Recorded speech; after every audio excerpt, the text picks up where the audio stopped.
because I was like gonna say something, but it was intense. So then I just So do you think he was either doing a deal or on which side, no, receiving he or was screaming at his girlfriend. He Oh. was on the phone in like a very intense conversation, and I peeked because I was.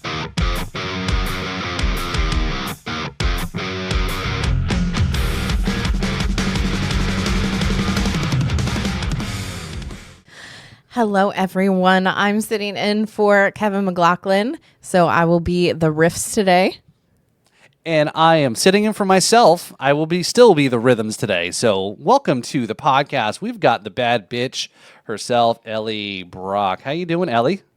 I'm wonderful. Thank you for having me. Yeah, no, well, thank you for filling in. I definitely love, we did have a fill-in co-host the last couple episodes as well. Kevin's got a lot going on. He's getting ready to do some touring. He's actually going to the UK coming up here, doing a tour around the UK. So anyone's, no, this is going to hurt his feelings. They say anyone's better than Kevin, and a lot prettier too. Yes, there we go. So, yeah, so again, for those of you who don't know, shame on you, actually, but Elly is part of the Destruction crew on the Jams and Cocktails podcast every Wednesday night on YouTube.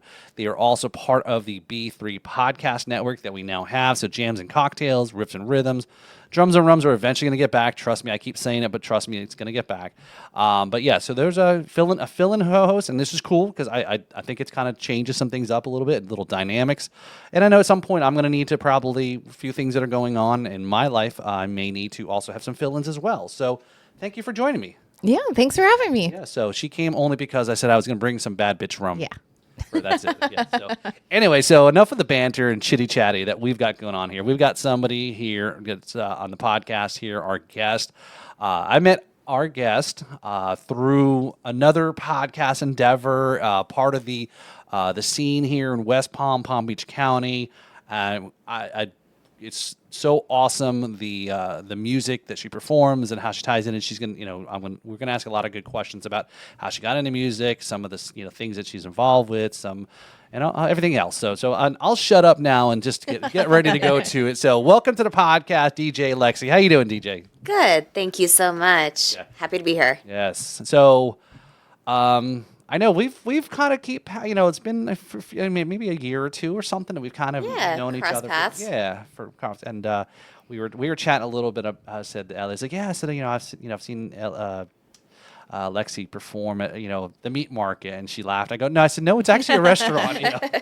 It's a restaurant / nightclub kind of vibe, right? Right. And amongst other places, right? You're a very high in demand performer. Thank you. I don't know. I try to keep up. Yeah. There's definitely a lot of fun places in this county, and then Broward, Dade, you go down. It's just never ending. Seems like a number of venues to play, but there's definitely a few regular ones that I'm in all the time for a lot of events. Okay. Do you have a favorite venue Ooh, that you love playing at? that's or hard. not to single anyone out? but- Everywhere is so different, and there's certain ones that are just kind of like breathtakingly beautiful, but then there's other ones where you like fall in love with the staff and they make the whole event so much better for you. You couldn't care less about the view, so there's a bunch of things kind of going through your head, or just depending on the client and everything. So it's not so much about the venue, it's like all the little components that put it together, and then Absolutely. you're like, okay, that was a great night, but why? Yeah. So for those that are watching and listening here, again, as I introduced Lexey as DJ Lexey, right? It's not your initials, obviously, there, but there's the DJing part, actually, Right. DJing of music. So, how does that tie in, and what you do and how you started, and let's hear the whole story. We got a couch there. Lay down and tell your whole story. Here we go. So I think going back to beginnings of music, I did really start with classical and violin and piano. So very, classical upbringing. I thought I wanted to do violin in college and go for that. It was really kind of dominating my childhood in a way that, loved it, but also like limited me to just that. So I didn't get into any of the real serious music schools that I wanted to get into, where I thought I should be. Juilliard, Curtis, those kinds of things. And that was really devastating at the time because I thought that's all I really had going for me, you know.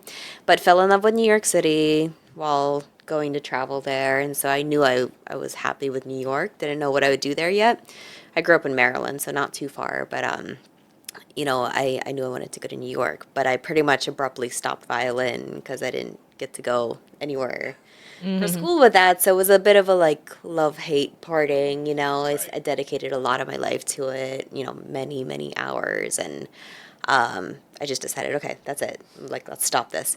And then, like, within a year of living in the city, I think I kind of, you know, fell in with different crews of friends and people in the city, people that were choreographers and dancers and the nightlife there, and kind of like was eyeing DJing. And, you know, I was really exploring like new music as well because I think I was also quite sheltered and limited with like the classical training. And, you know, my parents immigrated from Russia when I was 7 years old. So, like, I didn't really have that like American Right. upbringing or even like, you know, You're being exposed to yeah. So American all I music. had was like radio on occasion. Like, I wouldn't call myself, you know, well rounded by any means. I was, you know, really learning through my college years, I would say, like about music in general. And to me, I couldn't quite tell, is this like 70s or 80s or 90s? Because it was like all new to me. Right. And so I had to like piece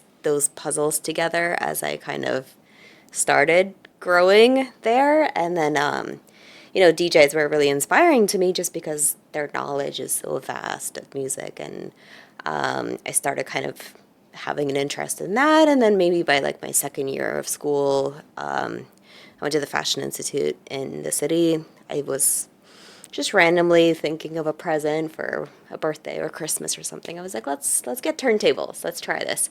At the time, DJs really did spit on turntables. We used vinyl. Then eventually, like tech picked up, and we had Serato and ways of still using like the Techniques 1200s and placing a record. But then the computer stores the music. But you know, it evolves. But then, yeah, I basically started following DJs around and listening to everything and trying to get a little bit of a start. And, you know, I understood the concept technically, I guess. Like, I understood rhythm from all the classical music.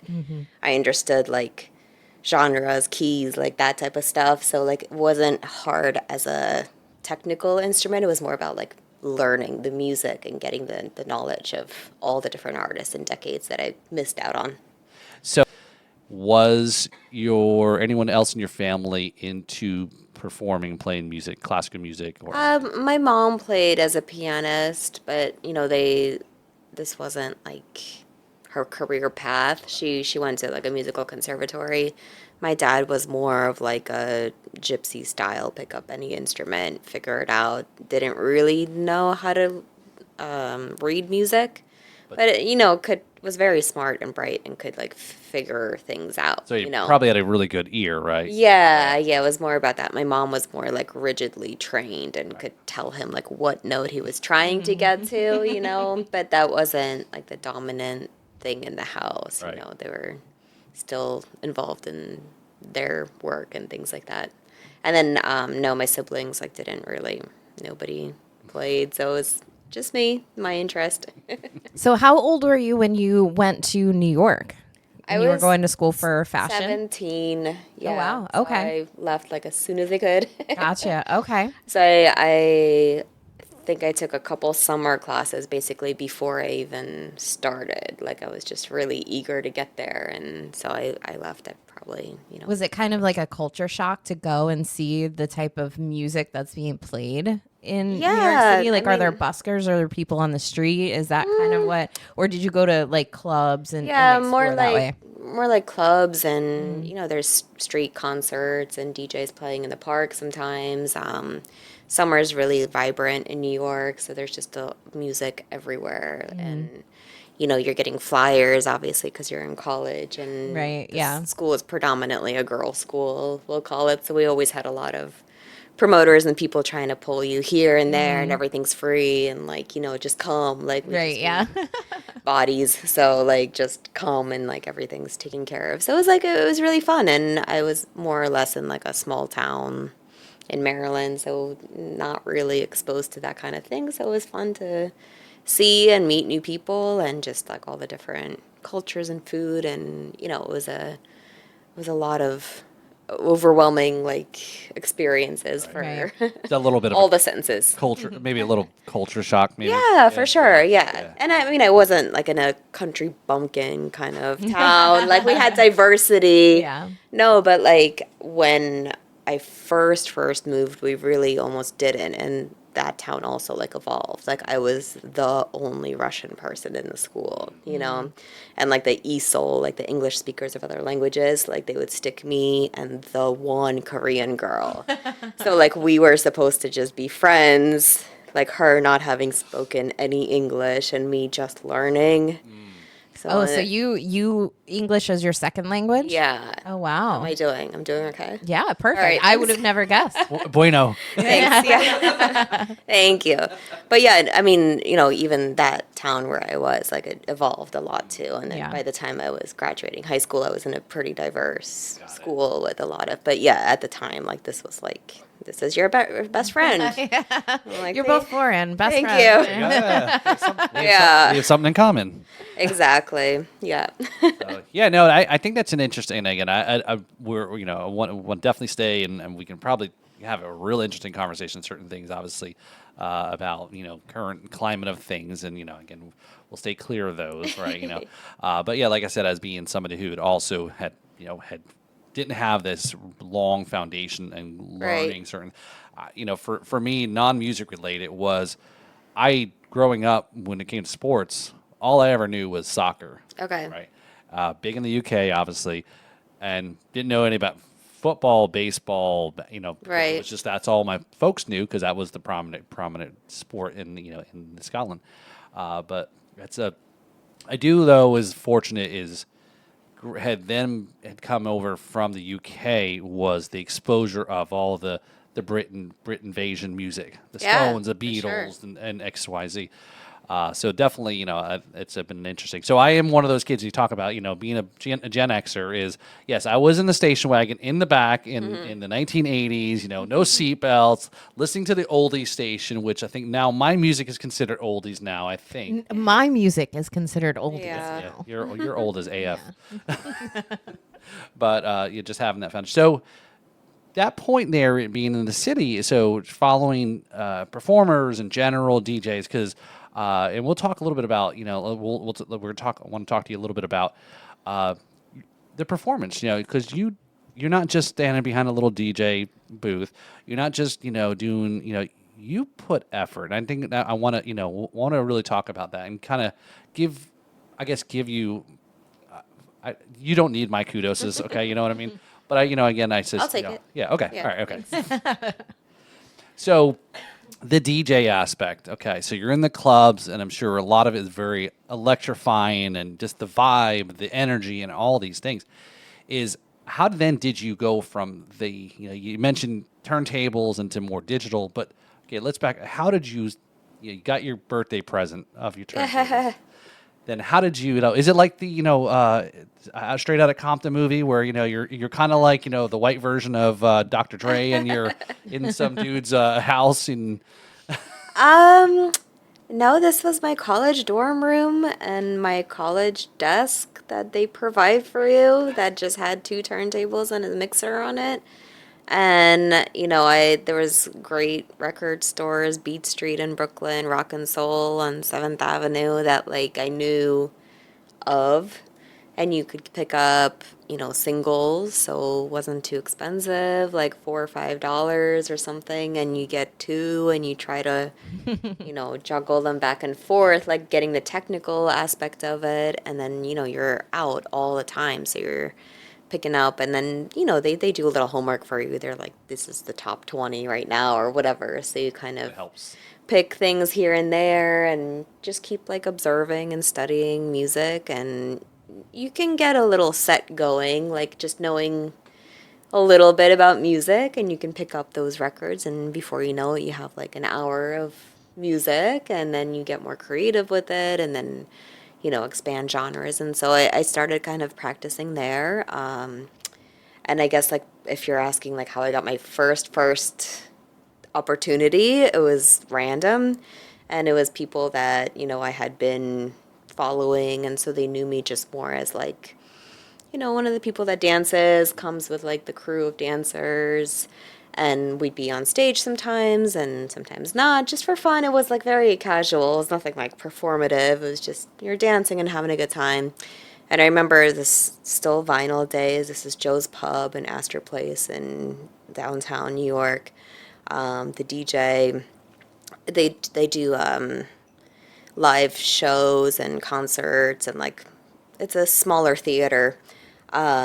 The DJ had stepped off backstage, like behind the curtain in the hall that's like not facing the main room where everybody's dancing. And so he just kind of like left the couple dancers there. And I know what's going on at this point. Like I know the record's running out. I mean, I also know the song's running out, and he's like nowhere to be seen. So it's a single, so like it's gonna run out and then it's gonna be silent. Here's my chance. Well, I mean, I just felt like a duty to the crowd because it was a full room, there's things going on, and I was like right there. So you just jump back there and started? Well, he had the other record queued up, so it was a matter, and it was already playing. I don't want to get technical. You should have rewound the needle to the front of it, match the beats. Like you should have done a lot of things, but at that point, what I could do was move the fader from the right side to the left side when I knew this song was running out, and that song was already playing and the volume was up. It wasn't a smooth transition, but we landed on the next song, so Yeah. I was like, whoa, that was kind of cool. I mean, I know it didn't sound great. Thank you. So But did you stay that up there on stage and It was a matter of like one song, and he was Yeah. like, thanks, and then like took over. But like if I felt like the record was gonna be silent, so I felt like I needed to save the day. Okay, so all right, you don't have to answer questions Yeah. and incriminate either yourself or this DJ. So do you think he was either doing a deal or on which side, No, receiving he or was screaming at his girlfriend. He Oh. was on the phone in like a very intense conversation, and I peeked because I was like gonna say something, but it was intense. So then I just held my ground and decided to, take charge of the little thing I could right. control there. you did not let the beat drop? Well, yeah, it didn't drop right, but So what was wasn't your silent. very first like your gig? So Your first DJ. Yeah, I mean, I think just the way things go, like there weren't too many female DJs at the time. I had a solid group of friends at school, and there's so many venues and so many places that are looking for like Something DJs different 4 or and new. 5 days a night. There's just like not enough, and female DJs like definitely not enough. So Right. you meet people, and I start talking to people, and they're like, "Oh yeah, she DJs." Like your friends will talk you Right, up a lot yeah. before you're quite ready. Hey, do you know anybody who DJs? Yeah. Yeah, so there was a place that I started that was a block away from the school, and I had, my girlfriends help me carry the crates of records there. It wasn't too far in heels, so big shout out to friends that are supportive. And yeah, I mean, being, I guess, like a rigidly classically trained musician that's taking a little chill pill, I still like rehearsed, like I could do that set. Like I might not be able to do everything, and but I could do like a solid set, and I knew what I was doing. Like I could rehearse that like hour well, and like have smooth transitions, have it kind of planned out in my head, and like it was more intimidating just like playing on someone else's system and like all of that stuff, because I've only touched my 2 turntables and my 1 mixer at that point, so that part was more intimidating, the tech aspect of it, just because I was like, I haven't learned anything, and this seems like before internet access easy, Yeah, like right, look something up. Like you really had to learn. You had to figure it out. figure Right. it out with like a sound person or somebody Right. that Yeah. DJ'd before. But yeah, so first gig was close by the school and kind of took off from there and really, double-edged sword being a female, whether people took you seriously or not, you still stood out. So you could get access to some nice venues, new people, and people were interested, and that kind of helped me grow. Yeah. And when did you because you weren't playing the electric violin at this point. You're just Not at doing all. the DJ. No, we broke up. We broke up. I didn't want to Right. talk. I didn't want to think about it. Now, were you like, playing the nothing. electric violin before, or was it more of the No, classical? no. It was like right. a wood, classical. So then like, when did that good start? posture, all of that. Honestly, really through COVID. So I did a good decade and some of wow. just DJing. It picked up quickly. I traveled a lot. I got to play in Europe, Asia, Caribbean, and New York City was such a hub. And being a female DJ from New York, as like, I don't know, cliche as it sounds, it could get you a lot in Europe absolutely. or Asia. Because like that's like a thing. Saudi. It would be like in the title, like Right. New York City female DJ, wherever, in like the Philippines, and they're like impressed already, So I'd be like, all right, let's go with it. And this is like MySpace days, yeah. So the way you're connecting with people is also like really sketchy now that you look back at it. And you're like, yeah, sure, I'll be there in Korea. Like someone will pick me up at the airport. Like, great, okay. What is a scam? I don't know. I don't know, but you're young and naive, and you don't have like a family tying you down and opportunities. And I was making way more money and having more fun doing this than Right. Yeah. anything. I was, towards the end of college that I'm talking about, and this was kind of my work. Like I had an internship here and there, but like this was my predominant way of making money and supporting myself. So it took a lot of big swings and opportunities, and most of them panned out, I would say. So yeah, so that's I grew up in New Jersey, so yeah, those that are. I would ask you is do you say that New York is like no other place, right? It's such an interesting. For sure. The mecca of a lot of things, if you want to call it, whether it's culture or finance or the Yeah. many things. Everyone who thinks of America as, New York is all that stuff, and the clubs and just, see the punk scene. Did you ever make it to CBGBs? Yeah. I didn't play there, but yeah, I knew of it. And you lived, lived in different places. I know. I mean, you live, right? Obviously you Yeah. live, right? You made it out alive to CBG. Yeah. Yeah. No, I think like my era was like oh my gosh, the church, the do you remember like the church that they redid and then it became a club on like 1st Street and 6th Avenue?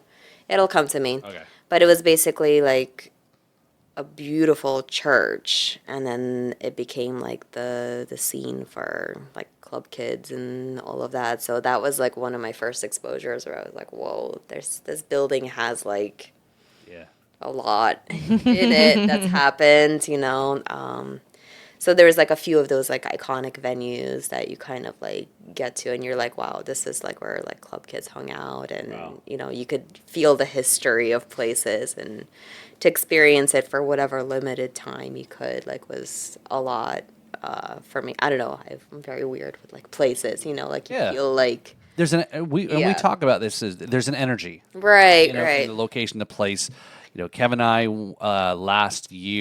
early last year, we went up to Memphis and we went to Sun Studios. So are you Okay. familiar with Sun Studios? Not so much now. Okay. Tell me. So Sun Studios is where Elvis recorded Okay. his first song. And this Okay. is the whole story how Got it. Elvis almost blew it. Elvis Yeah. almost didn't become what it was.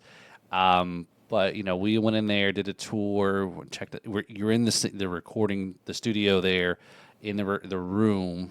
Yeah. And you're like, okay, here's where Elvis stood and Right. recorded this, and you're like, there's so much energy and a thing in this room that it's Right. hard to explain because again, you know, there's the history, and then you feel something as well. So here's Johnny Cash performed, and Right. all these guys that are in the 50s, and it's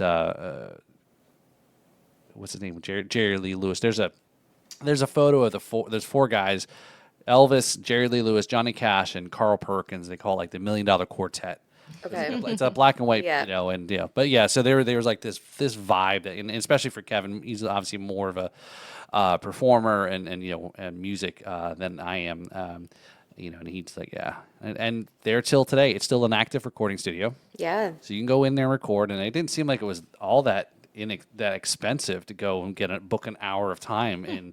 Like, hey, I record. Do it for It's the like almost like going to experience. Abbey Roads, right? I recorded at the famous Abbey Roads, where the Right, Beatles did all that right. stuff, So, but yeah, definitely, I Yeah. understand that. Yeah, And in this country, there's few cities that have like deep history, So New York is definitely one of them. Like, and you can nitpick to architecture or whatever it may be, but like even like the trees and things, like there's like some areas where you're like, wow, like a lot of stuff happened here. Right. I love looking at like old pictures, like black and whites of areas, and you're like, wow, like that was there, Yeah. like that one looked like that. The Flatiron Building was there for this long, It's amazing. I mean, it's lovely to think about. everything went downhill after that big monkey up on the Empire State Building. Oh, God. So going through there. So in being in the city again, just being in the city and the energy, the vibe, and those things is.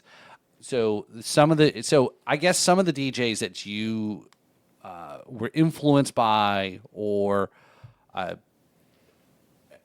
I guess would I know who they are, or are they very underground kind of aspect, or It's so many, and because I didn't really have like that historical context, I could relate to a DJ that's up and coming versus a old school DJ, that's been around and was like dominant in hip hop, like meeting, I don't know, Marley Marl and some of these guys that were already a bit older than I was, but they were like at the precipice of hip hop, and like right there, like in the Bronx, like, everything was like coming out. Just, I just missed it kind of, but then I still got to benefit from like seeing those people in the scene, and Right. learning from them. But I was inspired by so many different ones. So ones you'd know, ones you wouldn't know, and people come and go, and unfortunately people forget, or people are there for just a little bit of time. So it was really a lot, and there were some Beverly Bond was one of the first female DJs that I like looked up to, but I'm not sure if, unless you're in the New York scene, if you know them or not, or if you're following stuff. But definitely like female DJs were a new thing, at least like to me. So it was fun to be that, but also like a little tricky at times, because you don't know, like, are people taking you seriously? So you have to be as good as the guys, Right. and then also be a female, and then work that. Can I aspect ask of it. you how you feel Yeah. about Paris Hilton and her DJ stuff? So I mean, not that I've spoken a word to her, but we have worked events together. Oh, wow. Okay. Where like she was the DJ, but I was the DJ. Yeah. So like, or me and like other people, like we had done events, and then she would do like a guest set. But I mean, from what I can tell, she's actually DJing, and like she's learned and she's done her work. There's others that are much worse. Like there's been no names named supermodels that were guest DJing that were like 3 feet taller than me and standing behind me with both of their hands up DJing while I was Look, Ma, no hands. DJing. Oh, snap. So I was like, all right, whatever. Like I got a little You said picture out you of said it. 3 feet taller than you, so So no one could really even see me. So, okay, I'm trying to think here. So, you said a model, so it definitely threw me off because at 3 feet, I was thinking of somebody who does DJ also. But I think it would have been a dead giveaway if you were standing behind Shaq and DJing for Shaq, right? 'Cause that'd be a little awkward, right? Yeah. Well, I'm exaggerating 3 feet, but yeah, you know what I mean. Like there was Yeah, right. people that were. Yeah, it's okay. You were the Honestly. stunt DJ. Yeah, basically, I did all the arm work, and then That's they funny. got to get all I the love glory. Paris Hilton. I think I like her stuff. I like watching her perform. I think she knows how to work a crowd. She knows herself, and Yeah. people love her, and no shade, you know. So I think like there's a lot of people that are much worse, like that don't do anything. I really think she knows what she's Yeah. doing, and she deserves whatever, comes her way, and more props to her. DJ Pauly from the Shore. I don't know him personally. Okay. I didn't make it out to Jersey. But I still think, like, all those DJs, most of them are, like, trained and they can hold down a night. And then it comes to a point where, like, you do this a lot. Like, if you want to play a little mix for 15 minutes and, like, stand up there and hype up the crowd, like, you deserve it. Like, you've done your homework. Like Tiesto, like people, like, no, you know what? Like he's put in his hours. Like people, like need to back off. Right. Like there's different nights, there's different things going on. Like sometimes there's a technical thing. Like chill out. Like we don't need policing of DJs. Like just let them do their thing. Are you having a good time? No, leave. Like go Right. do something Right. else. Like these people have done their homework. So, have you been to any of the events that are down in Miami in the Woodwood area during, like, I think it's March time frame? Usually, when it's spring break. Art Basel and like all Yeah. the ultra things. Right. Yeah. Like Toe Jam's back lot. Familiar? Okay. Yeah. So. I mean, I do a handful of events in Miami, but I've never been into like the huge ultra music festival scene. Right. Done a couple like MTV events, but there's so many, and they're at hotels and they're smaller, more intimate. So I think like as a DJ, I never like found my footing like to be like a showman. Right. So I was more about like knowing the music, being like smooth with transitions, like having something creative to share, but I wasn't there to like, I don't know, like stand up on stage and like do a lot of dancing and things. Like it just wasn't me, or maybe I just like didn't get there yet. But you with were the comfort level. Yeah. I think that's I think that's interesting is that you were very focused on what the main reason was there is. Okay, you can hype up a crowd, but I guess if the music, the one has to feed the other. Yeah. Right? So if you don't have good music going on, or you're not doing, then Right. you can hype all you want, and probably. Yeah, I mean, and that's just my personality. I'm Yeah. not like a huge extrovert, so I think like I can speak more with my hands. Like I don't need the mic. Like I don't. Yeah. Like you guys will Yeah. understand like where we're going, and if the crowd is receptive, I try to be more intuitive. Okay, like what did they like? No, like see how the room goes, like how it reads, like find like a wallflower and be like, okay, like what can I do to like make that Right. person happy? And like I'd rather do that and have like a fun evening where you like bring people together and you have a good time than a huge crazy festival where you go home and your ears are ringing and Yeah. you can't sleep, and drug scene and all of that stuff is not for me. That's a bizarre thing, and I don't know if I've told you this, Ellie, is I've seen Dead Mouse perform in Miami at one of those backlot clubs areas, and again, it was Okay. like, yeah, I'm obviously this ain't my age thing, Yeah. and it was I went down for one of the brands I had met, and Dead Mouse is their brand ambassador for Okay. this product, and they were performing. So I'm there that night. It was quiet, and again, nobody goes out until a certain time, and all of a sudden everyone's Right. here and showing Yeah. up. And what was cool at least was I did have some VIP, so I can get behind the DJ, the Yeah. whole little area there. And I said to the guy I was with, I'm like, what's with drinking water? And I was like, and again, I don't know the drug scene, 'cause Yeah. everyone was all on Molly or whatever, and I was like, oh, okay, I guess I'm Yeah, I feel like a boomer here in this crowd, I'm probably naive too, and I Yeah. was around a lot of things I didn't Right. really understand. But I know no judgment. Like people can do whatever they want if they're not harming anyone but themselves. Yeah. Yeah. So glad you're having a great time. Yeah, Like right, I, yeah, yeah, yeah. it just didn't Just not my partake in right. it that much. Drinks fine, but Yeah. yeah, there's a lot of people that get like caught up in the Yeah. scene. So I think for me, music was always the first love and passion. So that was enough for me a lot of the times. So like I'd still do it if money wasn't there.